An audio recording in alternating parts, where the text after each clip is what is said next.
আজকে আপনাদের এই ভিডিওতে এমন ৩টা জিনিস দেখাবো যেগুলো একদম বিরল। আপনারা সচরাচর কিন্তু এই জিনিসগুলো দেখেন না। তো এখান থেকে প্রথমে দেখতে পাচ্ছেন আমার এখানে ২টা বালতি রয়েছে এবং এই বালতির ভিতরে একটা লাইট এবং এখানে একটা টেবিল রয়েছে। তো এই যে লাইট এবং বালতি আপনি দেখতে পাচ্ছেন এগুলো মূলত আমার ইউটিউব ভিডিও বানানোর জন্য সেটআপ। তো আমার এই চ্যানেল বাদ দিয়েও আরো একটা চ্যানেল রয়েছে যেখানে আমি কোনো প্রকার ইনভেস্ট ছাড়াই কিন্তু আমি এখানে ভিডিও তৈরি করি। কোনো প্রকার আমার সেটআপের কিন্তু প্রয়োজন হয় না। তারপরে এখান থেকে নিচে দেখতে পাচ্ছেন এখানে একটা ছোট্ট করে একটা স্ট্যান্ড রাখা রয়েছে। এখানে আমি মোবাইলটা রাখি এবং মোবাইলটা এই জায়গায় রাখার পরে এখান থেকে নিচে একটা চেয়ার রয়েছে। তো এই চেয়ারে আমি বসি এবং এখান থেকে সম্পূর্ণ ভিউটা আপনি দেখতে পাচ্ছেন যে আসলে ইউটিউবের ভিডিওগুলো এখান থেকে কিভাবে তৈরি করি। তো আপনারা যারা এখান থেকে অনেকে বলেন যে আমার ভালো ক্যামেরা নেই, ভালো সেটআপ নেই, ভালো স্ট্যান্ড নেই, আমি ভিডিও করতে পারি না। তো তাদের জন্য মূলত এই ভিডিওটা। তো এটা ছিল একটা বিরল বিষয় যেটা অনেকে সচরাচর কিন্তু দেখে না। তো তারপরে যে বিষয়টার কথা বলেছিলাম সেটা হলো এখান থেকে দেখতে পাচ্ছেন এইগুলোকে বলা হয় বাইর বা এক আঞ্চলিক ভাষায় এক জিনিস বলা হয় যেগুলোর মাধ্যমে মাছ ধরা হয় আরকি। তো এখানে আপনাদের কার আঞ্চলিক ভাষায় কি বলা হয় অবশ্যই কমেন্ট করতে ভুলবেন না। তো এখান থেকে যে বাইরগুলো দেখতে পাচ্ছেন আমি কিন্তু এগুলো কয়েকদিন আগে কিন্তু কিনে আনছি।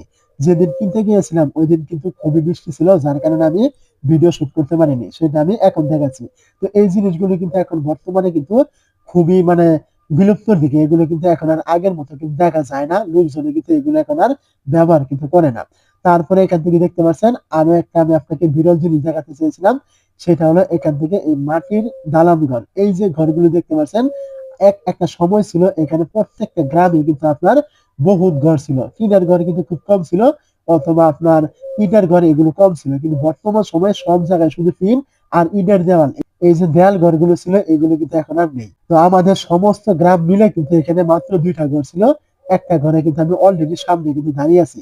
তো এই যে আমি আপনাকে কিছুক্ষণ আগে বাইর বা মাছ ধরার যে জিনিসগুলো দেখালাম এইগুলোর আইডিয়া কিন্তু আমার এখান থেকে আসছে। যে যখন আমি এখানে ঘর দেখতে আসছিলাম ওই সময় কিন্তু দেখতে পাচ্ছেন এখানে কয়েকটা বাইর আমি দেখতে পেয়েছিলাম এবং এগুলো আমি দেখে কিছুক্ষণ ভালোভাবে খেয়াল করলাম এবং আমারও এগুলো কিছু কেনার প্রয়োজন ছিল যে গ্রামে যেহেতু আসছি অবশ্যই পানি আসলে এগুলো আপনার খাল বিলে রেখে আসলে ওইখানে অবশ্যই মাছ উঠে। তার জন্য আমিও শখ করে কয়েকটা এখান থেকে কিনে নিলাম। তো ওইগুলো কিন্তু আপনি কিছুক্ষণ আগে দেখতে পেলেন। তো অবশ্যই আজকের এই ভিডিওটা এই পর্যন্তই ছিল। তো এই যে আমি আপনাকে কয়েকটা বিরল প্রজাতির জিনিস দেখালাম।